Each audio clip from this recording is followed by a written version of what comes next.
د حجرې ټي وي ته د انس طارق رپورټ دی. ایلان مسک په برطانیه کې د فوري الیکشن مطالبه وکړه، په جرمني کې فار رایټ تنظیمونه پروموټ کړل او په یورپین کمیشن یې تنقید وکړو. ایلان مسک په یورپ کې هارډ رایټ ذهنیت پروموټ کوي او دغه مسلې پروګرسیو خلک په سوچ کې اچولې دي چې د کنټرول به څنګه کوي. ایلان مسک د دنیا مالدار سړی دی، د سوشل میډیا پلیټ فارم ایکس مالک دی او ټرمپ سره هم ښه نږدې تعلقات دي. ایلان مسک اوس خپل توجه په یورپ مرکوزه کړی دی. په یورپ کې حکومتونو کې پاپولیزم او د فار رایټ خلکو زیاتوالی را روان دی. ایلان مسک اوس خپل تازه ټویټ کې ویلي دي چې د برطانیې وزیر اعظم کیر سټارمر د استعفا ورکړي او دا د برطانیې په تاریخ کې تر ټولو لوی جرم سره د همکارۍ له امله د عدالت ته پیښ شي. ایلان مسک ویلي دي چې کله د برطانیې وزیر اعظم د انګلند او د ویلز چیف پروسیکیوټر هغه د چایلډ ګرومینګ سکینډل کیس په ښه طریقه نو هینډل کړي.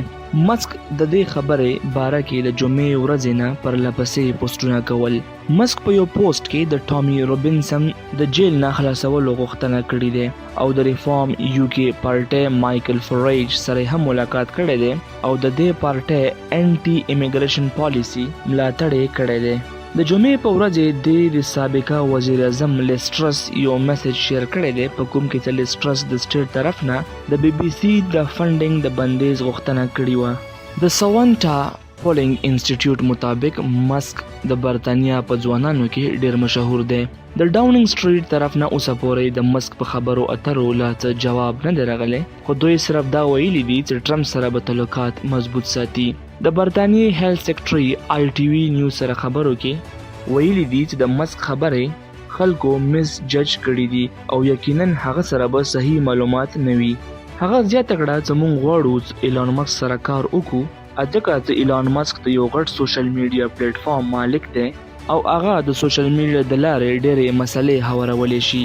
د سکای نیوز ریپورټر بن بلاچ ویلي چې حکومت ته پکار دی چې داسې لاره راوباسي چې څنګه به ایلان مسک کنټرول کې راولي.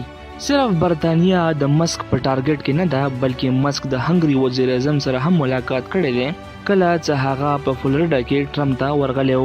جرمني هم په مسک الزام لګولی دی چې هغه د جرمني فار رایټ اے اف ډي پارټي سره مدد کوي. په 9 جنوري مسک په ایکس پلیټ فارم یو پروګرام هم جوړ کړي په کوم کې چې د اے اف ډي پارټي لیډر الای سویډل میلمه دی. مسک د رومانیا د ججانو ته ډیکټیټر ویلي دي کوم چې ریسنټ صدرتي انتخابات معطل کړي. مسک په ایټلی کې د جورجیا میلونی سپورټر دی. د ایلان مسک سیاسي سرګرمۍ د هغه معاشي مفاداتو سره تړلې دي. ایلان کوپر کوم چې په ټورانټو یارک یونیورسيټي کې پروفیسر دی وایي د جمهوریت ډیبیټ اپوزیشن او سټیټ والفیر داسې شیزونه دي کوم چې د دوی د کاروبار په لاره کې راځي، ځکه ایلان مسک او د ټرمپ په شان خلک غواړي چې داسې حکومتونه جوړ کړي په کوم کې چې د دوی مخالفت څوک نشي کوي. ایلان مسک په یورپین کمیشن هم تنقید کړی دی او ویلي دي چې یورپین کمیشن یو ان ډیموکراټک اداره ده، په کار د ډیر اختیارات د یورپین پارلیمنت سره وي. د دې په جواب کې یو پخوانی یورپین کمیشنر مسک ته پروموټر اف ایویل ویلی دی. یورپین کونسل اف فارن ریلیشن ویلي چې دغه خطر شته چې مسک د یورپین کمیشن خلاف ایکس پلیټ فارم استعمال کی او کدا سي اوشو نو دا به یورپین ډیسیژن میکرز ته سیاسي نقصان ورکی. دا حجره ټي وي ته د انس طارق رپورټ